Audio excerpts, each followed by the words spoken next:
Mes amis, aujourd'hui, on vous invite à un voyage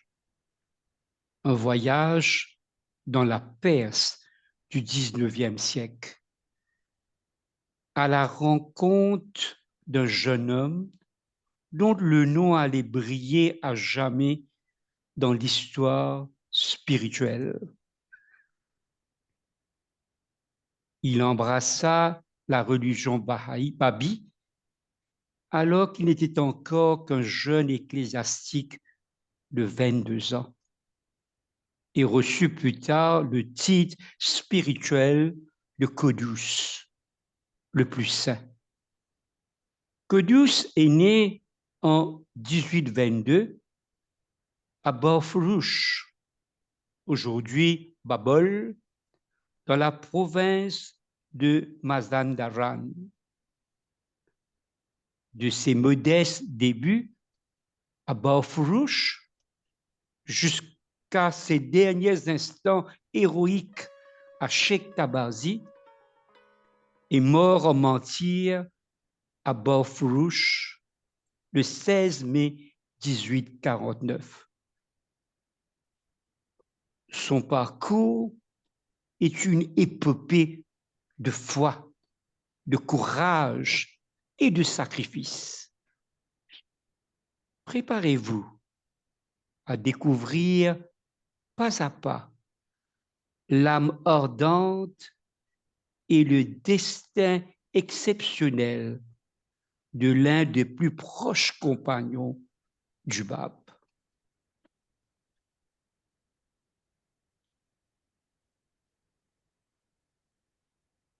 Pour comprendre le chemin de Qudus, il faut d'abord voir la carte de ses voyages.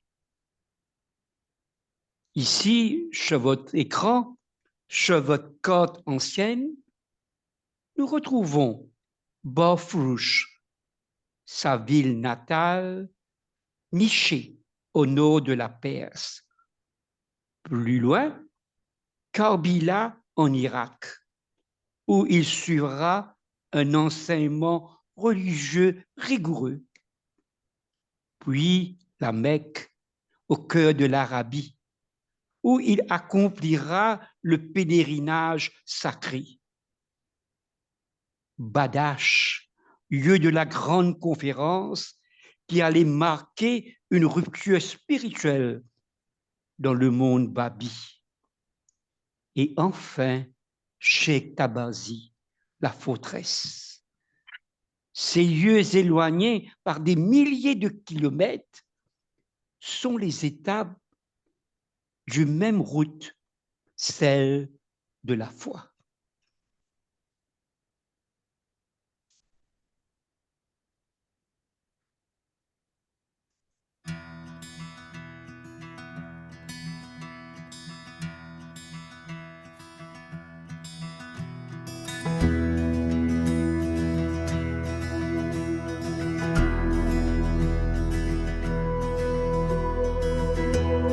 A man so young, a man so brave, set out to find his destiny.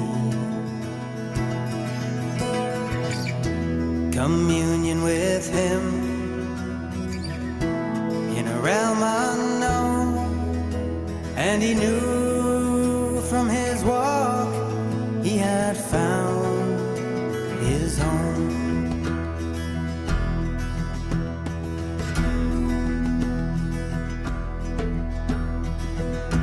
His number 18, last of the few to complete the letters and pave the way.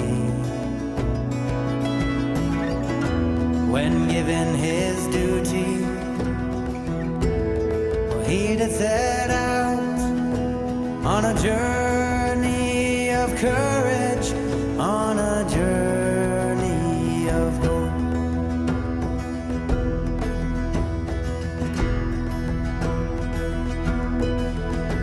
And I wonder how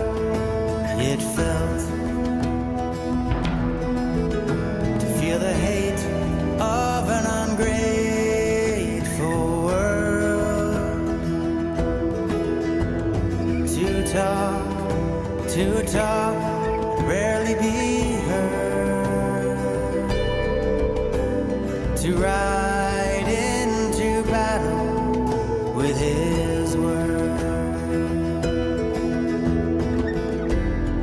Oh, Kudus, with your heart ablaze and a love so strong and your penetrating gaze.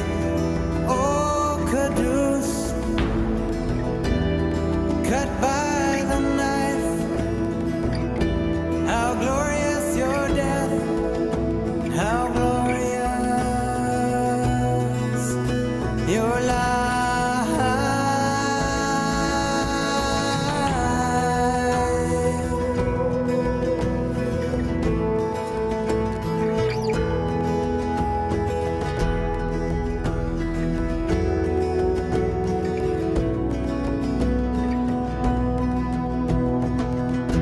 The first to be lashed on Persian soil, all for the love of his heart's desire. The prince turned away, he said, do what you desire.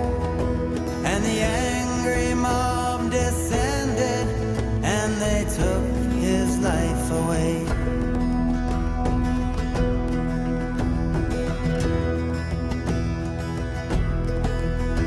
And I wonder how it felt to feel the hate of an ungrateful world. To talk, and rarely be heard. To ride into battle with his word. Oh, Kudus, what was it like?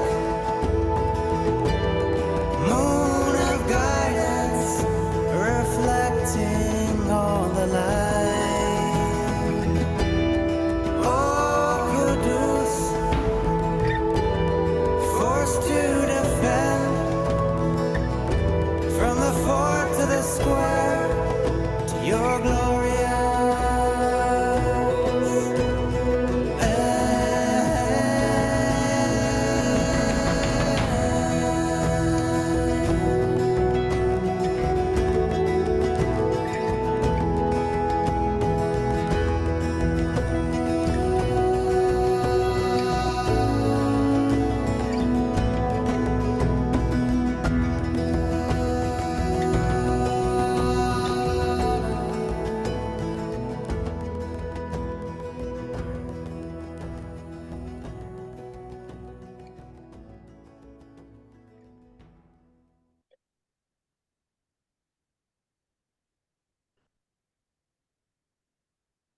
En 1822, à Bafrouch, que naît Mohammed Ali il-Bafrouch, celui que l'histoire appellera Kudus. Son père, Aka Mohammed Saleh, était un agriculteur analphabète, issu d'une famille modeste et pauvre de Bafrouch. Et il était un homme respecté pour sa piété et sa connaissance de tradition. Sa mère était une descendante directe du prophète Mahomet par l'imam Hassan. Et la famille était fidèle à Mullah Mohammed Hamza Sari Admadar, le religieux chéki le plus populaire de Mazandaran. La famille lui transmit un héritage spirituel précieux, un lien profond avec la foi et la dignité. La mère de Kudus mourut lorsqu'il était encore enfant. et son père se remaria avec une femme qui aimait beaucoup, beaucoup son petit-fils, son beau-fils. Cette perte, loin de l'abattre, forge en lui un caractère résolu et une sensibilité particulière aux souffrances humaines. Dès son enfance, il se distingue par une intelligence vive, une mémoire prodigieuse, et ses dons spirituels étaient évidents. Les rues de Barfurush, animées par les marchés et les voix des érudits, deviennent son premier terrain d'observation. Mais le destin le prépare déjà à un horizon bien plus vaste.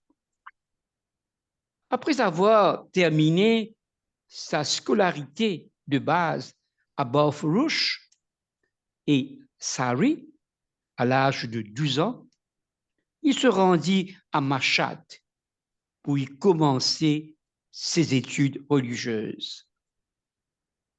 À l'âge de 18 ans, il quitta la Perse pour Karbila en Irak.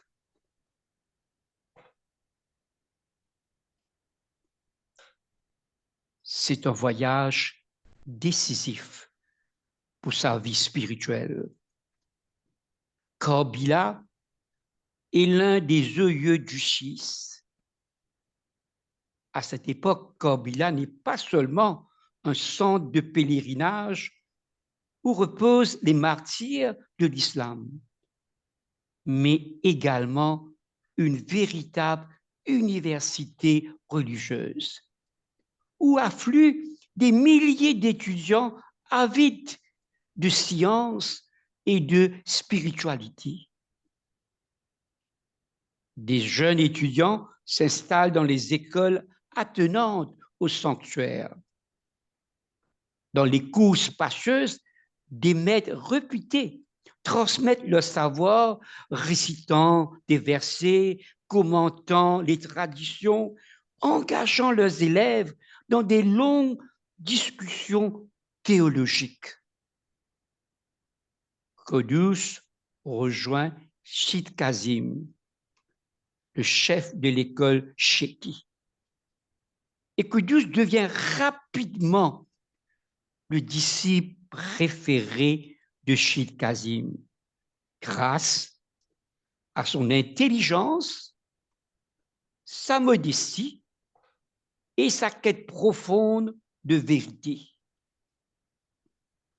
Pendant environ 4 années d'études, il adopta une attitude humble, prenant toujours le siège le plus bas et restant silencieux parmi ses compagnons, ce qui attira l'attention de Sheikh Kazim.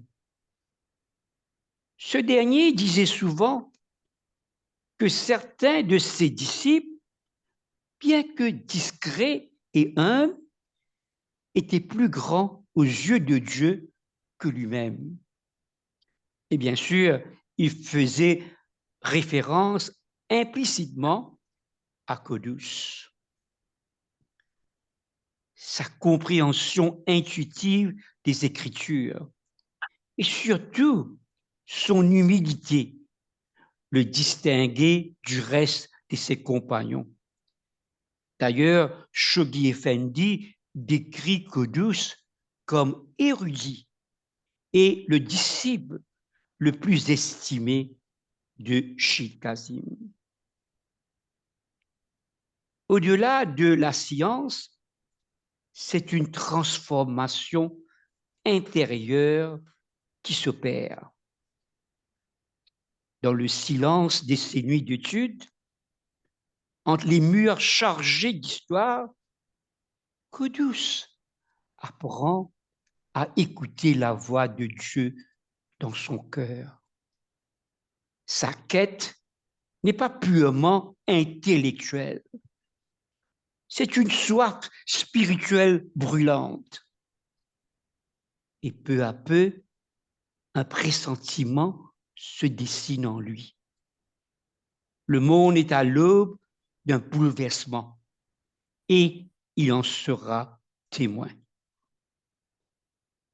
Cette formation à Kabila, avec son mélange d'études, de piété et de méditation, prépare Qudus à reconnaître bientôt une lumière nouvelle, une vérité qui dépasse toutes les traditions et qui allait transformer à jamais sa vie et celle de l'humanité.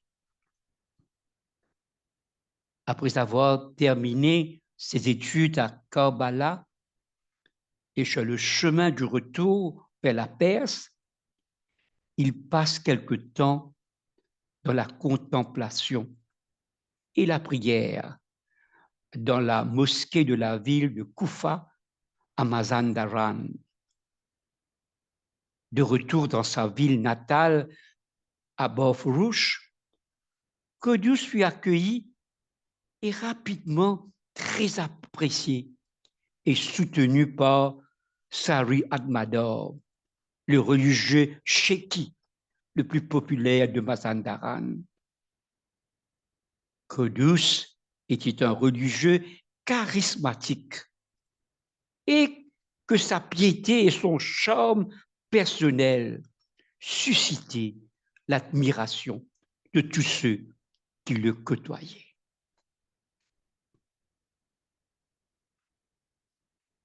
Puis vient le moment tant attendu, le tournant de son existence. Lorsqu'il arrive à Shiraz en mai 1844, à l'âge de 22 ans, Qudus croisa par hasard Mullah Hussein, l'un des premiers disciples connus pour avoir déjà trouvé le promis. Excité et impatient, Qudus prit Mullah Hussein dans ses bras, implorant de savoir s'il avait reconnu le promis. Mullah Hussein tenta de le calmer, mais Qudus affirma qu'il pouvait reconnaître le promis par sa démarche.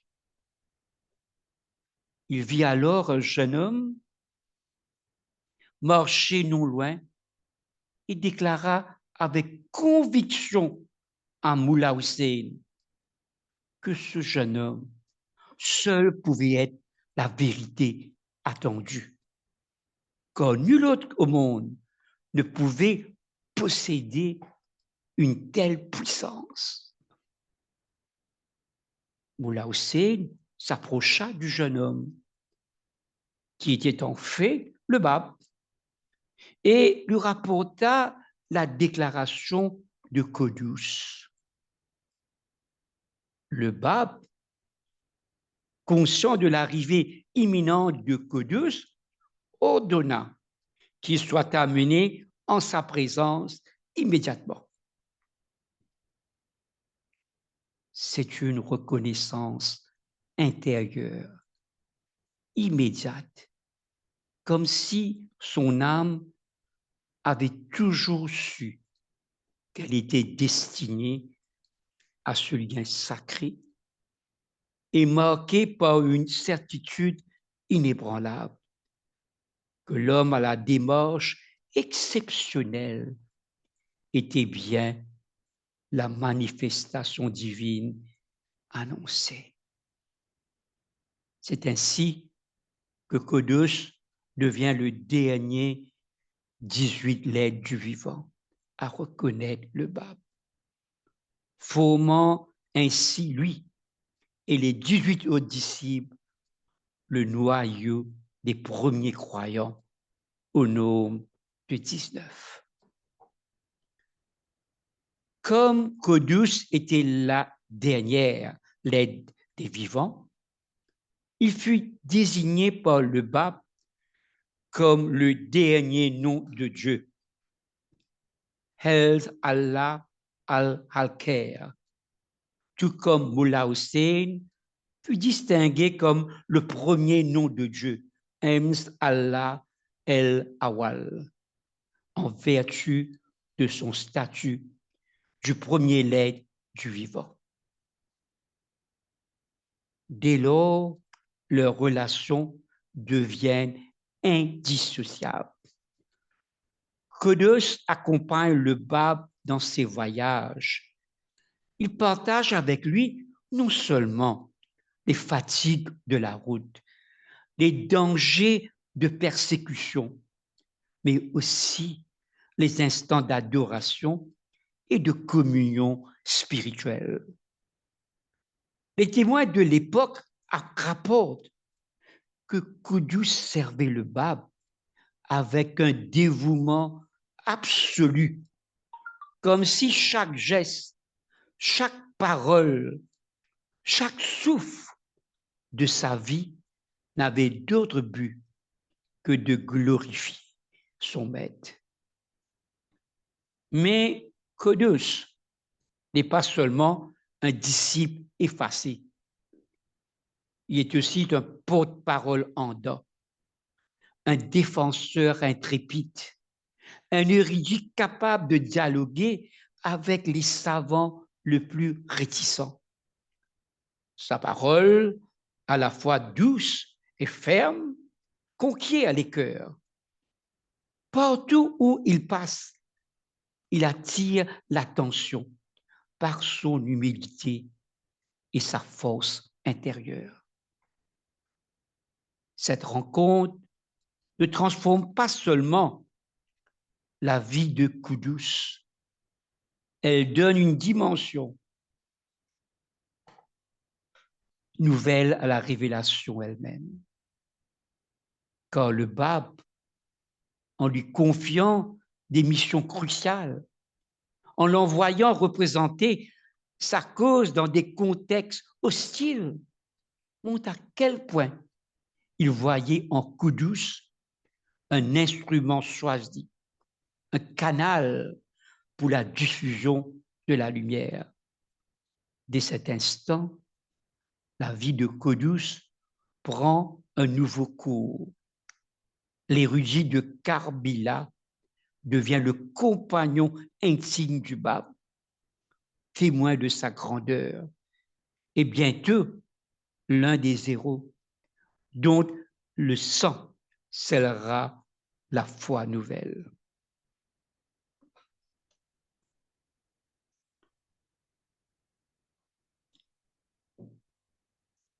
Au printemps de l'année 1844, Qudus, le disciple préféré du Bab, fut choisi pour accompagner son maître dans un voyage qui allait marquer l'histoire spirituelle du monde.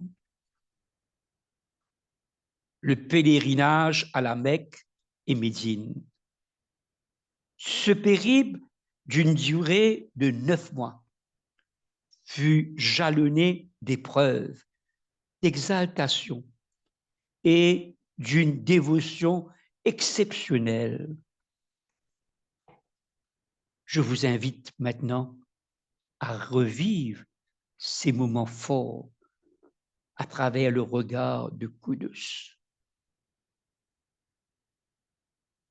Les jours de ta compagnie avec moi touchent à leur fin, annonce le Bab à Qudus après le retour du pèlerinage. Mais avant cette séparation, Qudus reçut l'honneur unique de servir son maître au plus près, en qualité de secrétaire, accompagnateur et protecteur.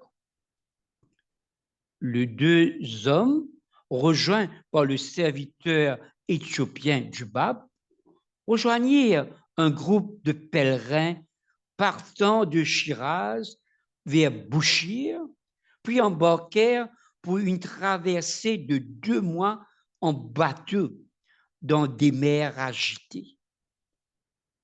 Tandis que la plupart des voyageurs étaient malades et terrifiés par les tempêtes, le Bab et Qudus conservaient un calme spirituel impressionnant. Qudus notait minutieusement chaque parole, chaque prière et chaque révélation du Bab. Arrivé à Jeddah, le Bab se vêtit des habits du pèlerin et entreprit la marche vers la Mecque. Qudus refusa d'être confortablement installé sur un chameau, préférant marcher en tête, tenant la bride de l'animal de son maître, veillant sur lui avec fidélité et oublieux de la fatigue et de la douleur. Chaque nuit, il sacrifiait son sommeil, restait éveillé et prêt à protéger le Bab à tout instant. Au cœur de la Mecque, le Bab rédigea une lettre d'une importance capitale pour l'histoire religieuse. Il annonçait son advent en tant que promis, attendu des fidèles musulmans. C'est Qudus, une fois encore, qui fut chargé d'apporter ce message scellé directement au shérif, gardien de la Kaaba, lui expliquant la puissance et le but de la révélation du Bab. Le shérif, bien que poli et courtois, était pris par ses obligations et différa sa réponse, ignorant qu'il se trouvait face au message de Dieu. Ce périple fut surtout marqué par une profonde communion spirituelle entre le Bab et Qudus. Le Bab converse quelquefois avec Qudus en esprit, avant même leur rencontre, et lui confie: j'avais déjà conversé avec lui par l'esprit et attendais sa venue. Ces paroles révèlent non seulement la proximité, mais aussi la confiance réciproque entre les deux. Qudus, ému et passionné, servait le Bab avec une humilité absolue, marchant devant lui dans les rues sacrées, prêt à tous les sacrifices. De la Mecque, ils poursuivent vers Médine, puis rentrent à Jeddah et à Bouchir. C'est là que le Bab lui annonce la fin de leur compagnage terrestre, lui confiant une mission et une prophétie sombre mais glorieuse. L'heure de la séparation a sonné. Une séparation que seule une réunion dans le royaume de Dieu suivra. Réjouis-toi, car tu es choisi comme porte-drapeau de l'armée noble qui souffrira le martyre en son nom. À cet instant, le sceau de Qudus est scellé. Il sait qu'il est appelé à des grands sacrifices et a une renommée immortelle.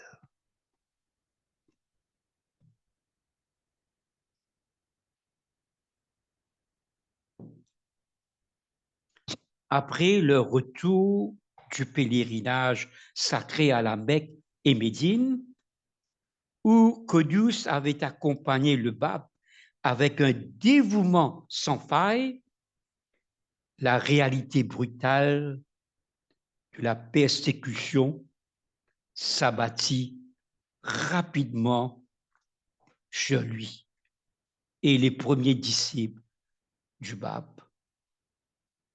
À leur arrivée à Bouchir, le pape appela Qudus. À lui, il lui annonça avec gravité: le jour de ta compagnie avec moi touche à leur fin. La séparation est imminente. Et seule une réunion dans le royaume de Dieu, en présence du roi de gloire, viendra apaiser cette séparation. La main du destin va bientôt te plonger dans un océan d'épreuves pour sa cause. Je serai moi-même enseveli sous ses profondeurs. Réjouis-toi, quand tu as été choisi comme porte-étendard de la noble armée qui souffrira le martyre en son nom. Dans les rues de Shiraz, les plus sévères affligeront ton corps, mais tu survivras. Les armées des invisibles viendront à ton secours et proclameront au monde entier ton héroïsme et ta gloire. Ces paroles prophétiques scellèrent le destin de Qudus. Chargé d'une lettre à remettre à l'oncle du pape, il embrassa la lourde tâche de retourner à Shiraz pour la diffuser. À son retour, Qudus fut accueilli avec tendresse par Hadji Mirza Sayyid Ali, l'oncle du pape, qui, après avoir entendu l'histoire complète, accepta joyeusement la vérité et devint le premier à suivre le pape à Shiraz, depuis les lettres vivantes. L'odeur du feu de la foi embrasa aussitôt un homme nommé Mullah Sadiq. Un jour, alors qu'il dirigeait la prière à la mosquée, il ajouta aux paroles coraniques un appel que le pape avait écrit et ordonné à l'utiliser. Cette audace provoqua la colère des chefs religieux qui rapportèrent Mullah Sadiq au gouverneur. Le gouverneur fit arrêter Qudus et Mullah Sadiq et sans vergogne ordonna qu'ils soient brutalement punis, battus de milliers de coups de fouet, la barbe brûlée, le nez percé avec une corde passée à travers, traînés nus dans les rues, exposés au mépris et aux insultes publiques. Et pourtant, ils demeurèrent impassibles, déposant le sort entre les mains de Dieu. Mullah Sadiq même frappé, abhorré un sourire, car il savait n'avoir commis aucun tort. Chassé de Shiraz, sous peine de mort s'il revenait, Koudous et Moula Sadiq furent les premiers martyrs de la foi persécutés en terre perse. Mais loin d'être abattu, Koudous poursuivit son chemin, fortifiant la foi autour de lui. À Kirman, il convertit un érudit de renom, Haji Sheyid Javad, et voyagea dans plusieurs villes, toujours enseignant courageusement et inspirant les disciples à donner leur vie pour la cause sacrée. Ces premières épreuves montrent la ténacité et la force spirituelle hors du commun de Koudous, qui malgré les tortures et humiliations resta fidèle, humble et infatigable, annonçant clairement que le chemin du sacrifice serait son destin pour la gloire ultérieure de la cause du Bab.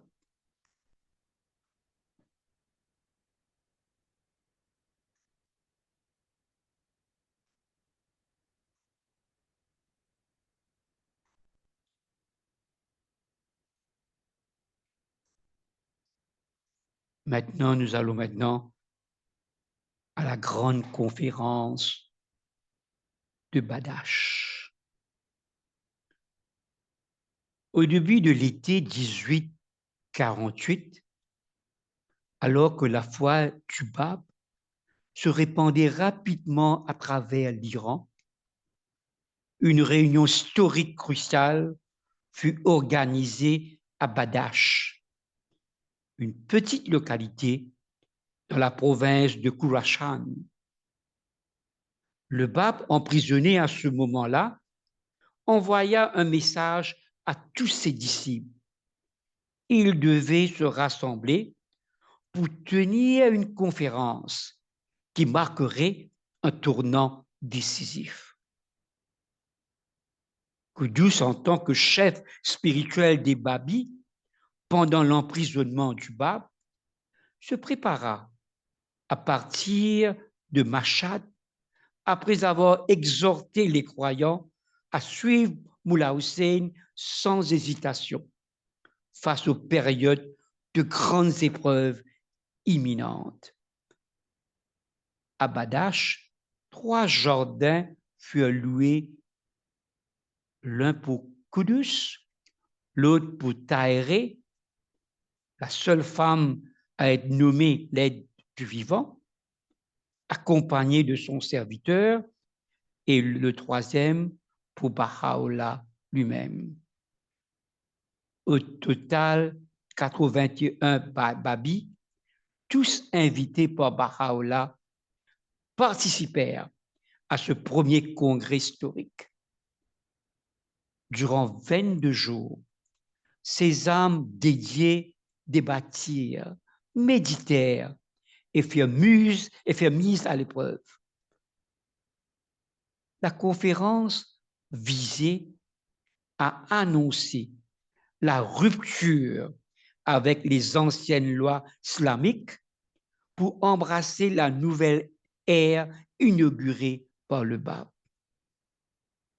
Ce fut un moment de grand choc et de profonde réflexion, destiné à tester la sincérité et la force spirituelle des participants.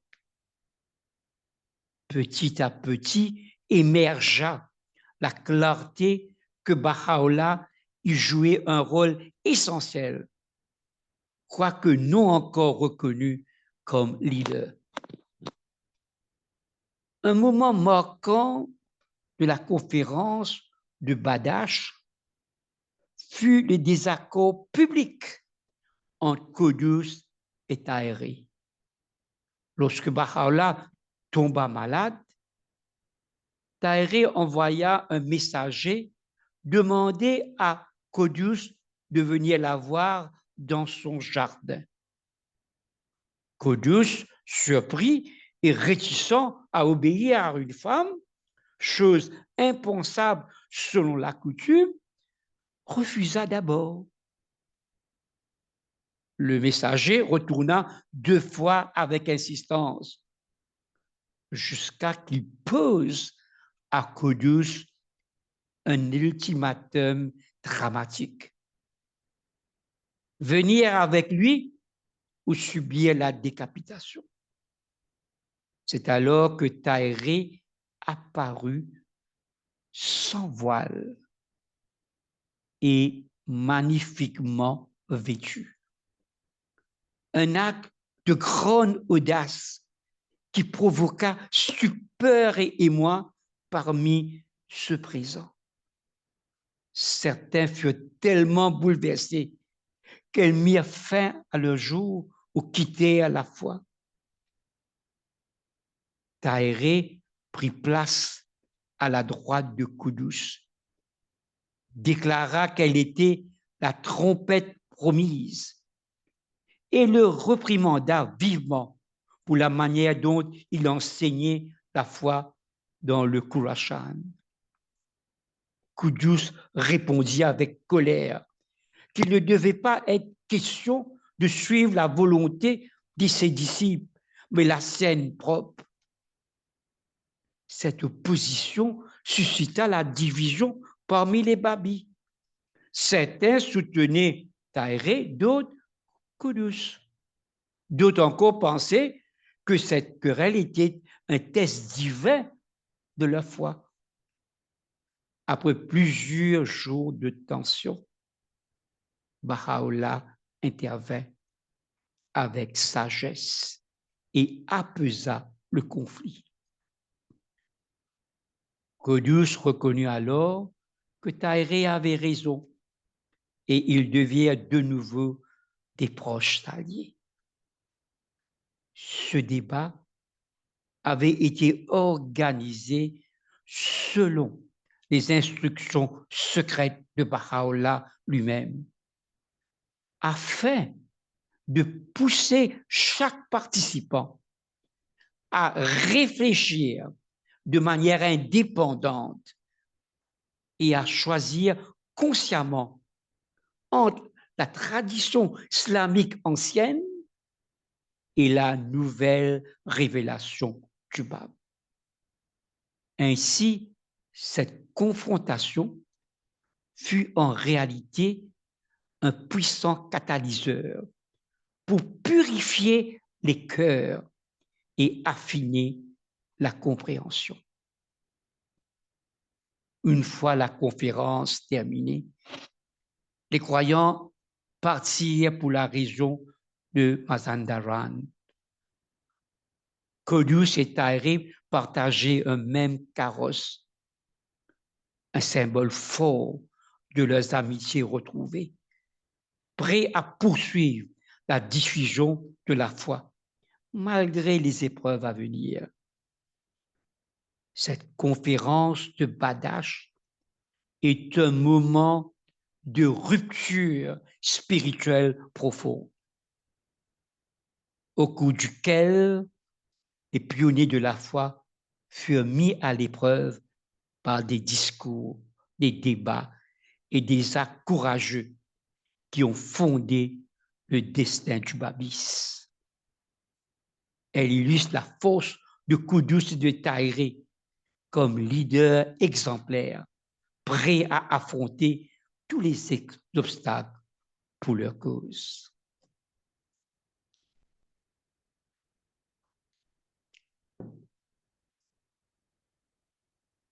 Maintenant, après la conférence de Badash, Qudus, accompagné de Tahiré et de Baha'u'llah, fait route vers la province de Mazandaran.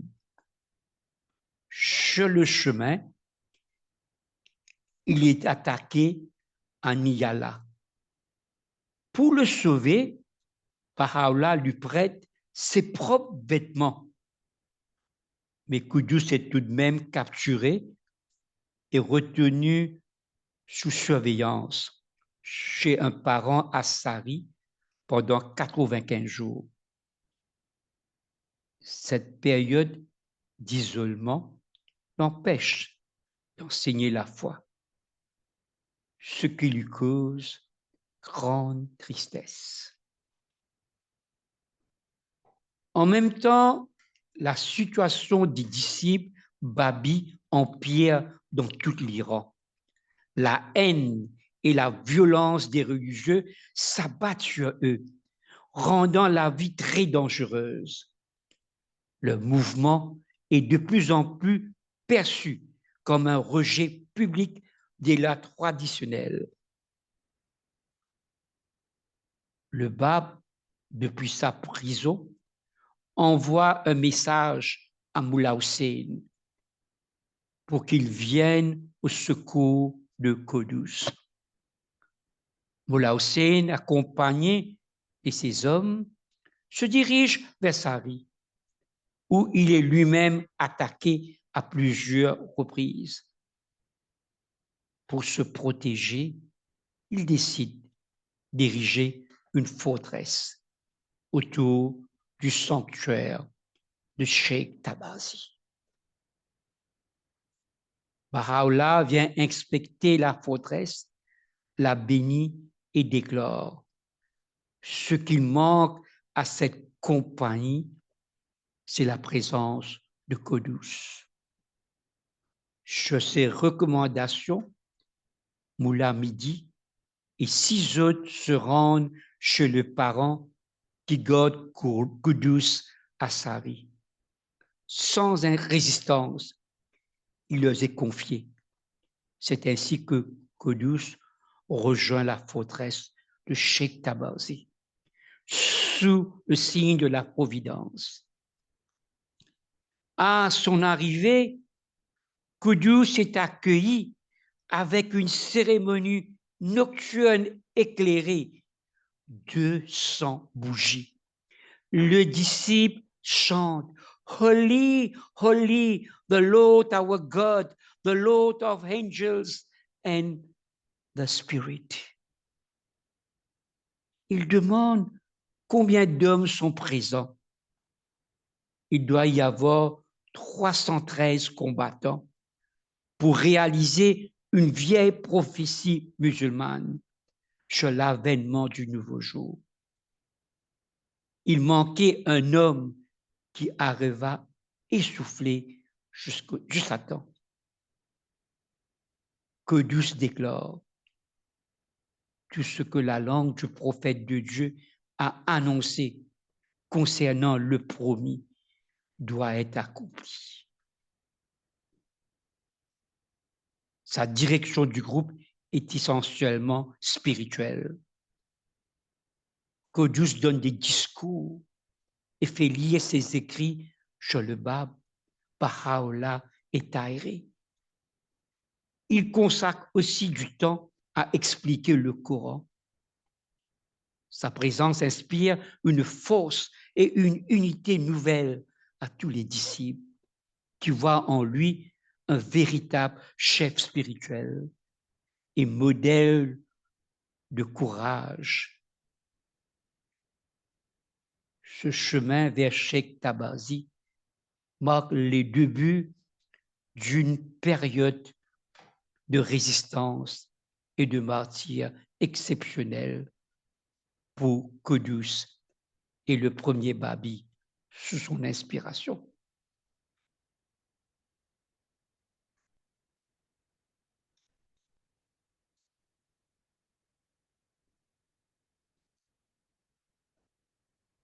Après l'arrivée de Qudus à la forteresse de Cheikh Tabazi, il devient le centre spirituel et la figure inspiratrice des Babis assiégés.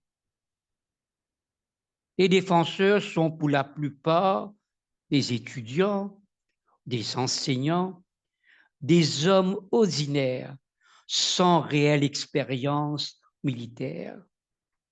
Leur force réside dans leur foi, leur unité et leur amour pour Codus, qu'il incarne à leurs yeux le représentant du pape. L'armée ennemie lance des assauts répétés sur la forteresse. À chaque fois, les Babis résistent et repoussent les agresseurs. Leur cri de ralliement est Shahebou Zaman. Codus et Moula Hussein galvanisent le groupe en dirigeant eux-mêmes les sorties, instaurant une atmosphère de courage, de sacrifice et de solidarité. L'ennemi coupe ensuite l'approvisionnement en eau de la forteresse. Un des compagnons exprime son inquiétude. S'il manque d'eau, comment survivre? Codus prédit alors une intervention divine. Dieu voulant que cette nuit même, il pleuvra à torrent, puis il neigera abondamment. Effectivement, une pluie diluvienne ruine l'équipement de l'ennemi, suivie d'une chute de neige qui assure l'eau aux assiégés et handicape les troupes adverses. Face à la persistance des attaques, Codus fait creuser un large fossé autour de la forteresse pour renforcer les défenses. Un assaut majeur est mené par un prince à la tête d'une armée bien supérieure en nombre. Codus lance la contre-offensive avec 202 cavaliers et parvient à provoquer la fuite du prince qui s'enfuit précipitamment sans même mettre ses chaussures. Les défenseurs ne pilent rien et ne prennent que de la poudre et l'épée du prince comme symbole. Lors de cette action, Codus est atteint d'une balle à la bouche. Dents brisées, langue et gauche blessée, l'empêchant de parler. Face à la tristesse de ses compagnons, il écrit: il faut accepter la volonté de Dieu. Même si mon corps est souffrant, mon âme est heureuse. Soyez ferme dans l'épreuve et ne soyez pas triste. Si vous m'aimez, quand votre tristesse sera la mienne. Par cet exemple, Codus enseigne la joie dans l'épreuve. Peu après, Moula Hussein, chef militaire écouté, est mortellement blessé lors d'une sortie. Avant de mourir, il converse longuement en privé avec Codus, qui lui rend les derniers hommages et organise personnellement son inhumation.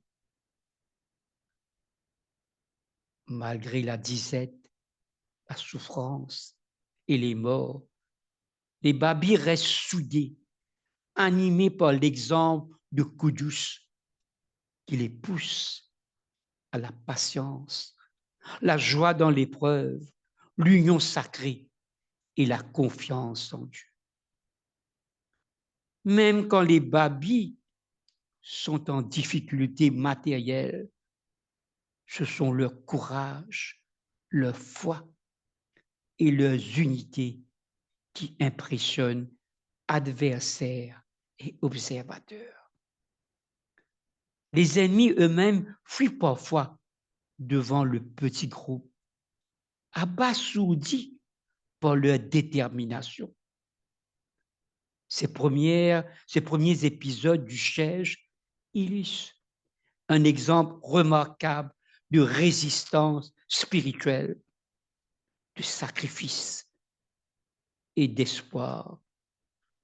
Ces valeurs portées par Kudus et ses compagnons face à des forces largement supérieures.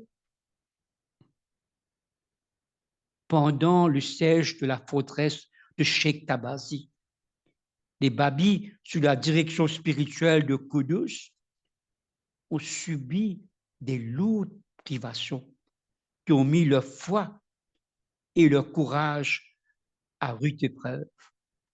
Voici quelques détails sur ces privations.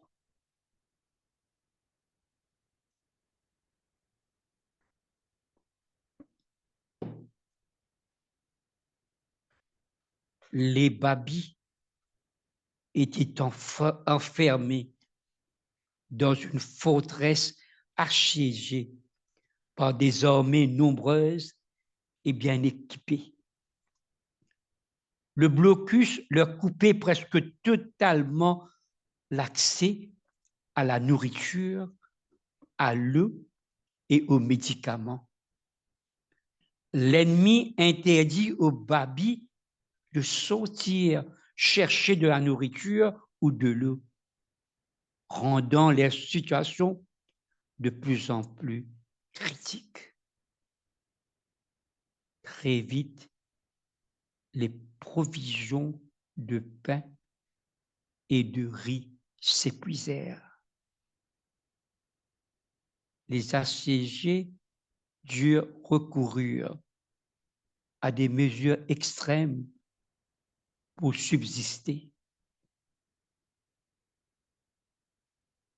Ils broyèrent des os pour faire de la farine et mangèrent la viande de chevaux morts, y compris celle du cheval de Moula Hussein qui venait de mourir. Une seule vache restait dans la forteresse, mais l'homme chargé de la garder refusait de la tuer. Il utilisait son lait pour confectionner des flancs qu'il offrait à Kudus, qui ne mangeait que quelques cuillerées à la fois et redistribuait le reste aux hommes.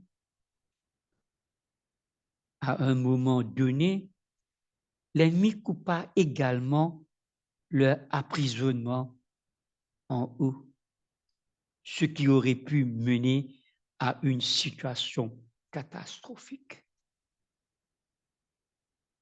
Kudus ordonna alors aux hommes de ne pas sortir pour chercher de l'eau.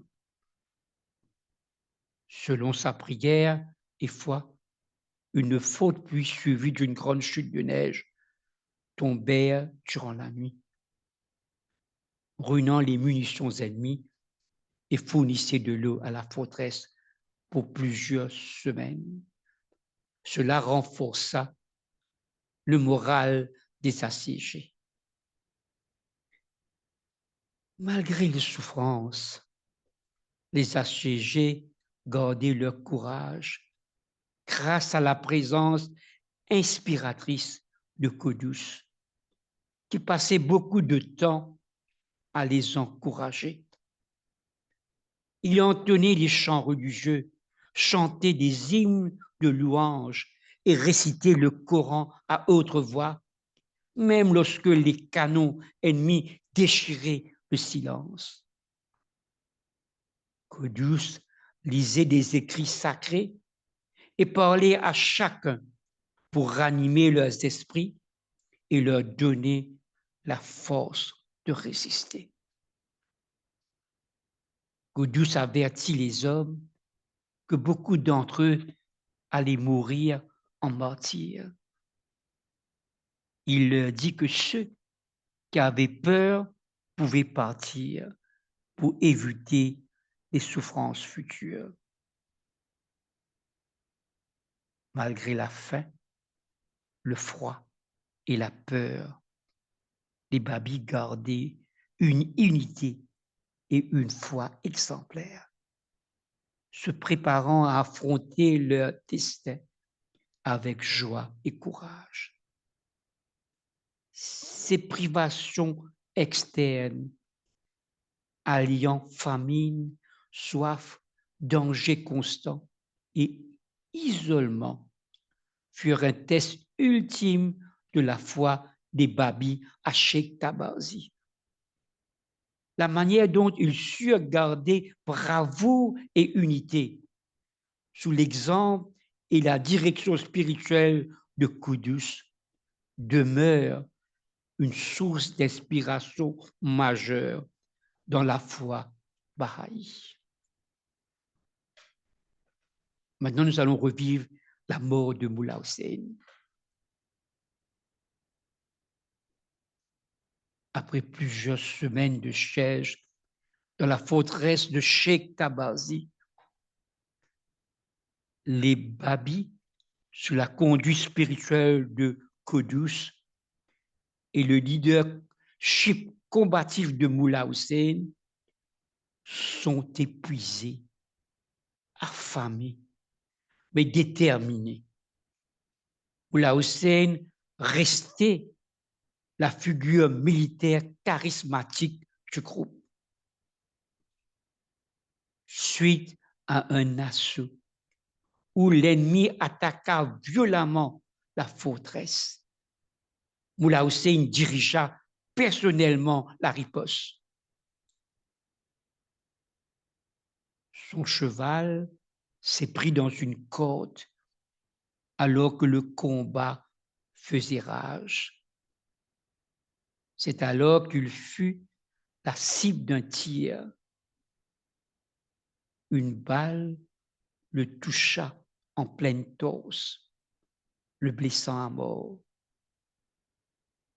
Ses compagnons parvinrent à le ramener au fort. Sentant la mort venir, Mullah Hussein fut transporté dans une chambre de la forteresse. Qudus demanda à ce que tous sortent afin de rester seul avec lui. Ce moment très intime et solennel se déroula dans le plus grand secret. Mullah Hussein se leva et se mit à genoux devant Qudus, tête inclinée, comme il le faisait toujours en signe de respect. Il écouta en silence tout ce que Qudus avait à lui dire. Pendant 2 heures, ils restèrent ensemble. Les paroles précises échangées entre eux sont restées inconnues. Mais ce temps fut empreint d'une grande intensité spirituelle et d'adieu ultime.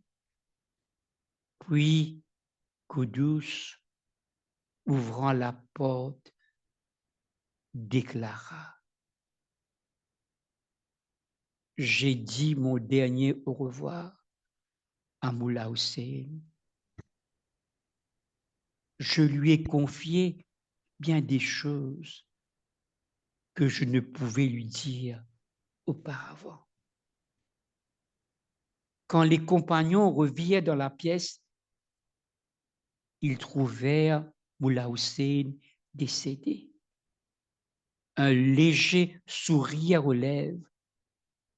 Il semblait simplement s'être endormi dans la paix. Qudus prit soin de préparer lui-même le corps de son ancien compagnon, lui passa sa propre chemise et ordonna qu'il soit enterré au sud et à proximité du sanctuaire de Cheikh Tabazi. Avant l'humiliation, Qudus prononça ces paroles émues. Heureux es-tu d'être resté fidèle jusqu'à ta dernière heure à l'alliance de Dieu. Je prie Dieu qu'il n'y ait jamais de division entre toi et moi. Il embrassa les yeux et le front de Moula Hussein et déposa lui-même son corps dans la tombe. Qudus ordonna aussi que les 36 martyrs du même combat soient enterrés ensemble, cette fois au nord du sanctuaire, insistant que les bien-aimés de Dieu prennent exemple sur l'unité de ces martyrs, qu'ils restent unis dans la vie comme ils le sont désormais dans la mort. Le lieu exact de son tombeau fut gardé secret, probablement pour éviter toute profanation ou vengeance. Plus que 90 compagnons furent blessés ce même soir, la plupart mourant plus tard de suite de leurs blessures. Qudus désigna alors Mirza Mohammed Bakir, le constructeur du fort, pour organiser désormais la défense, confirmant par là le caractère transitionnel et sacrificiel de Moula Hussein. La disparition de ce grand leader fut vécue comme une immense perte et sa dignité dans la mort, la tendresse et la fidélité de Qudus et l'enterrement collectif renforcèrent l'unité et le courage des survivants, qui puisaient désormais leur force dans le souvenir et l'exemple de ce double héroïsme spirituel et militaire. La mort de Moula Hussein est à la fois celle du premier croyant du Bab et celle d'un chef martyr, présenté dans la tradition bahaï comme le modèle du serviteur loyal, du guide de l'alliance et du défenseur de la foi. Il avait hâté son départ de ce monde et laissé à Qudus la charge d'affronter l'ennemi. Son visage apaisé à la mort, ses derniers moments avec Qudus et la discrétion de sa tombe marquent l'intensité du lien spirituel et humain qui unissait ces deux figures fondatrices. Maintenant, nous allons revivre cette fois-ci, la martyre de Qudus.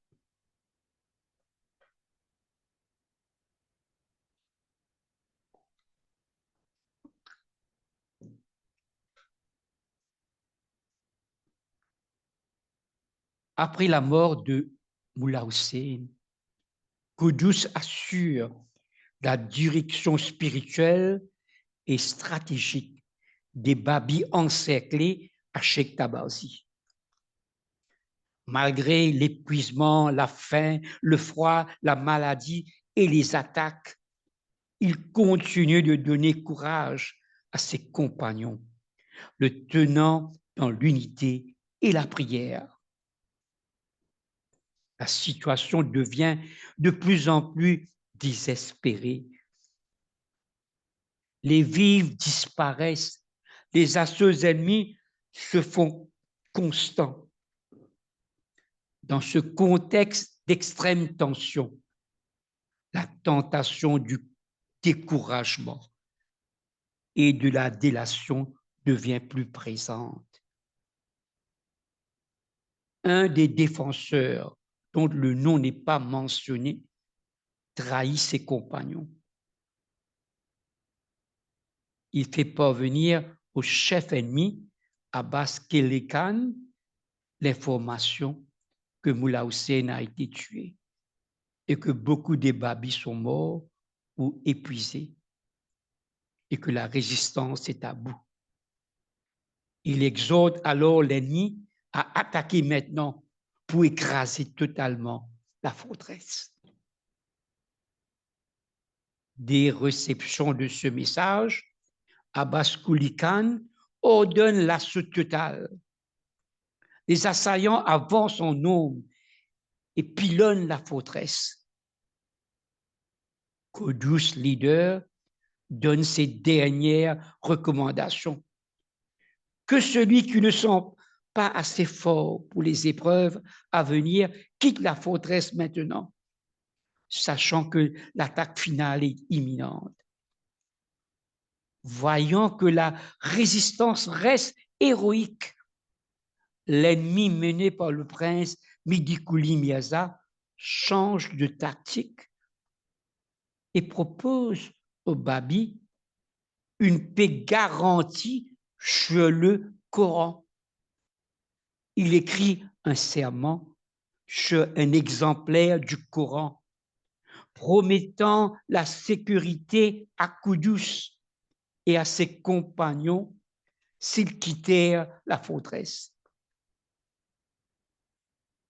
Koudous accepte, embrasse pieusement le livre saint et ordonne la sortie. Cependant, cette promesse est une ruse. Une fois les babis sortis, ils sont faits prisonniers et la plupart sont massacrés ou vendus comme esclaves. Le fort est détruit jusqu'aux fondations et le sol nivelé pour effacer toute trace. Le peu de survivants le doivent à leur célébrité ou à la volonté du chef de sauver les apparences auprès du peuple.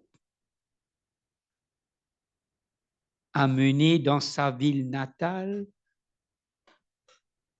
Kodous est d'abord gardé en vie.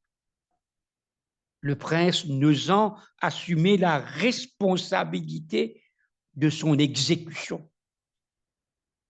Mais le puissant Saïdoul Oulama, chef religieux du lieu, soulève la population contre lui. Il convoque un conseil de religieux pour décider de son sort, cherchant à le contredire publiquement et à prouver son illégitimité comme descendant du prophète. Koudous se défend calmement et intelligemment, confondant l'assemblée, mais la haine surpasse la raison.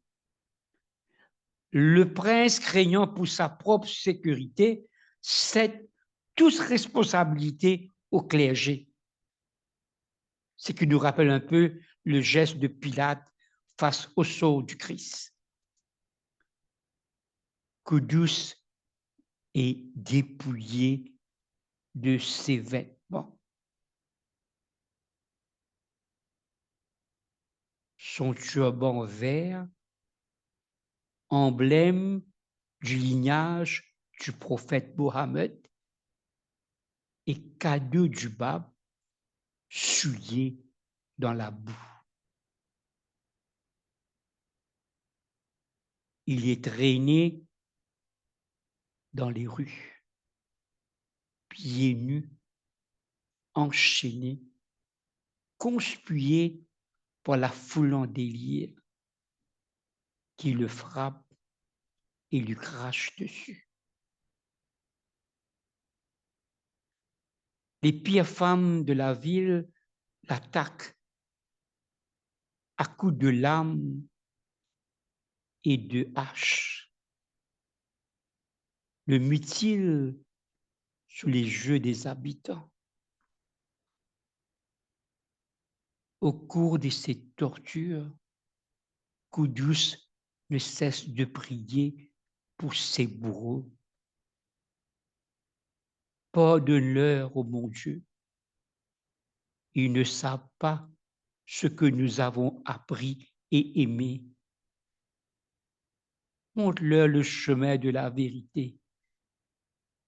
Change leur ignorance en foi.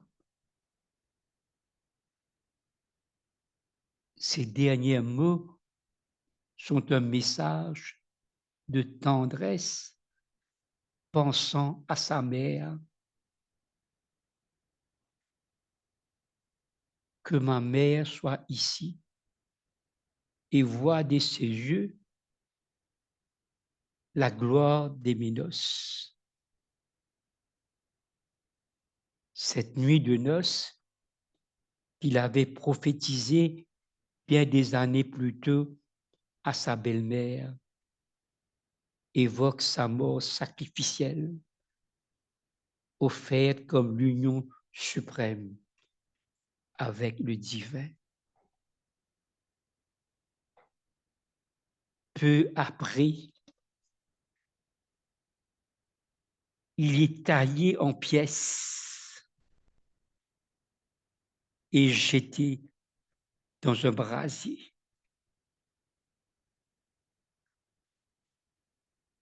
Un fidèle en secret récupère quelques restes du corps non calciné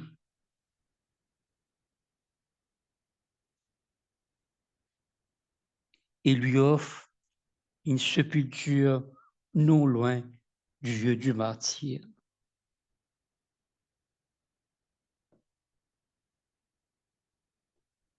Ce martyre terrible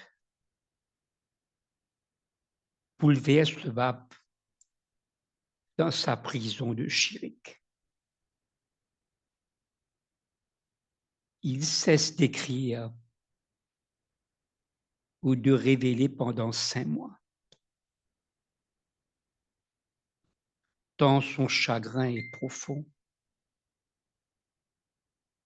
Pour les croyants, la passion de Koudous devient l'incarnation du sacrifice, du pardon et du don absolu de soi qui caractérisera la tradition bahaï. Ce récit montre la cruauté de ses adversaires, mais surtout la grandeur morale et spirituelle de Koudous, une figure centrale de l'héroïsme et de la sainteté aux origines de la foi bahaï. Maintenant, on va voir maintenant l'héritage spirituel de Koudous.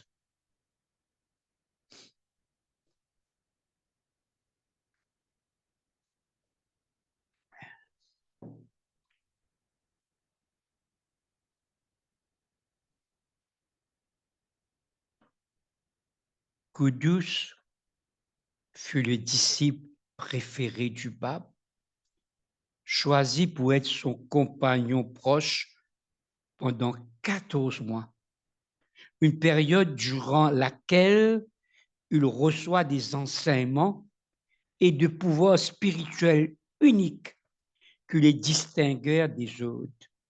des autres lettres du vivant. Le pape lui décerna le titre, le dernier nom de Dieu, soulignant ainsi son rang élevé spirituellement immédiatement après lui-même. Après la capture du Bab, c'est Kudus qui devient le leader visible et spirituel des Babis, incarnant la foi, la patience et la fermeté face à la persécution extrême. Il démontra une capacité à unir, encourager et élever moralement ses compagnons, même dans des conditions de siège, de faim et de menaces constantes de mort. Son exemple de courage tranquille, de sacrifice total et de dévotion absolue devint une source d'inspiration majeure pour les croyants de son temps et pour les générations ultérieures. Kudus joua un rôle clé dans la diffusion des enseignements du Bab, accueillant et instruisant les nouveaux venus à la foi, et en particulier en guidant des figures marquantes comme Moula Hussein. Il participa activement à des événements spirituels importants, dont la conférence de Badash, où il fut un des protagonistes principaux, testant la foi des disciples et favorisant la transmission vers l'ère nouvelle annoncée par le Bab. Son martyre, marqué par la violence et la haine qu'il subit, est aussi celui d'un homme qui pardonne à ses persécuteurs jusqu'à la fin, reflétant les plus hautes valeurs spirituelles d'amour, de pardon et de dévouement au divin. Ces dernières paroles sont un appel au pardon et à la transformation par la vérité et la lumière divine, inspirant ainsi la notion de sacrifice altruiste dans la foi bahaï. Baha'u'llah lui donna le titre de dernier point, témoignant de la considération exceptionnelle qu'il avait pour Kudus, le plaçant en tant que figure majeure juste après le Bab lui-même dans la lignée de la foi. Plusieurs écritures et prières de Baha'u'llah et du Bab louent ses services et son dévouement, inscrivant son nom dans la mémoire spirituelle et historique de la communauté bahaï. Cet héritage spirituel fait de Kudus non seulement un martyr, mais aussi un pilier fondateur et un modèle éternel de foi, d'amour et de courage, pierre angulaire du développement de la foi bahaï et de son idéologie de sacrifice pour la vérité. Maintenant, pour conclure maintenant, en arrivant à la fin de ce parcours, nous comprenons mieux pourquoi la vie de Kudus demeure un jalon essentiel dans l'histoire religieuse. Sa vie, brève mais intense, se déploie comme une épopée.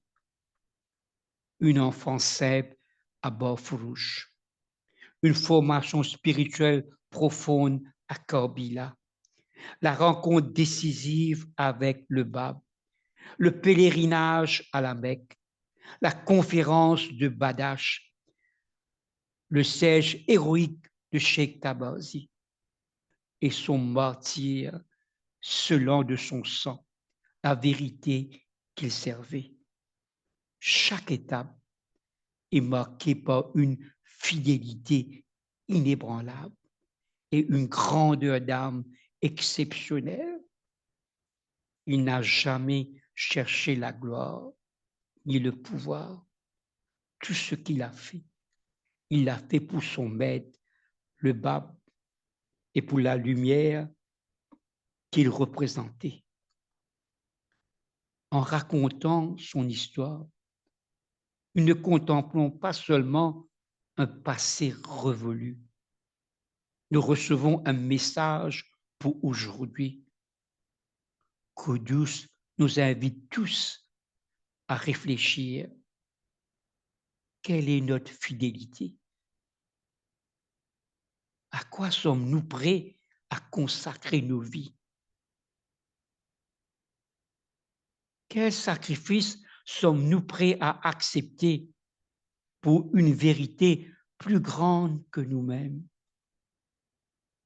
Son nom signifie sainteté, n'est pas un hasard. Par sa pureté, sa constance, son courage, il a sanctifié le champ de bataille de Cheikh Tabarsi, transformant un lieu de violence en un sanctuaire de foi.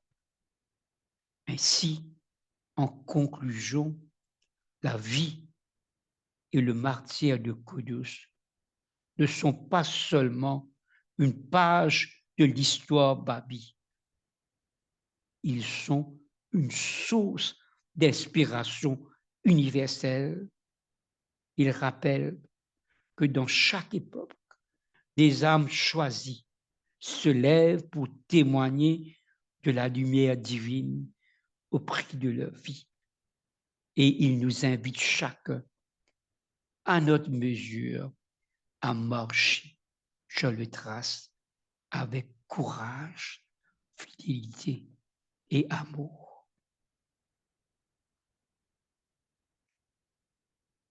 1, 2, 3, 4, 5, 6.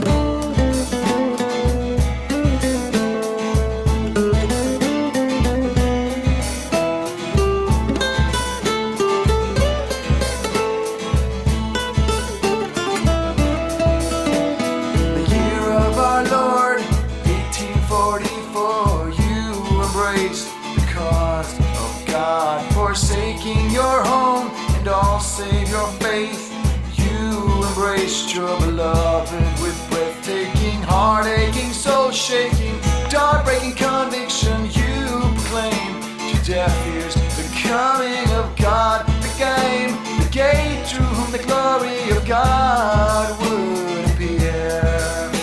Qudus, Qudus, the last name of God, the last point, Muhammad Ali. The last name of God, the last point, Muhammad Ali. Qudus, Qudus, the supreme joy of your mother's heart to witness your nuptials. Qudus, Qudus, the supreme joy of your mother's heart to witness your wedding day. You said the day of my wedding is not yet come. That day will be unspeakably glorious. Not within the confines of this house, but out in the open air, under the vault of heaven, in the midst of the sobs in my dawn, before the gaze of the multitude, there shall I celebrate my nuptials, and witness the consummation of my hopes. Qudus, Qudus, the last name of God, the last point, Muhammad Ali. The last name of God, the last point, Muhammad Ali. Qudus, Qudus, your fate I can hardly recount, the day of your martyrdom.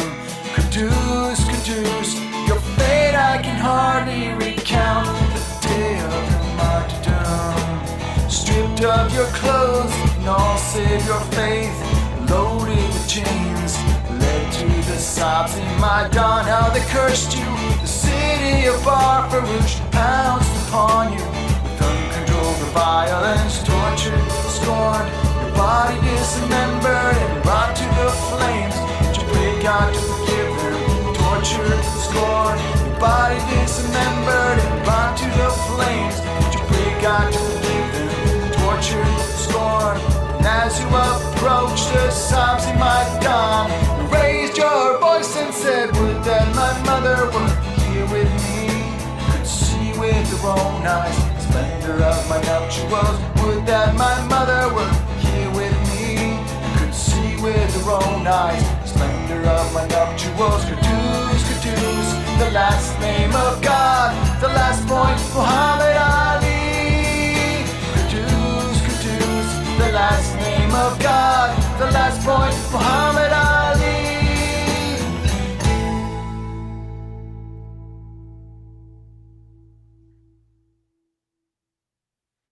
Alors, je voudrais dire un merci à Christine qui a préparé les diapos pour la présentation sur PowerPoint.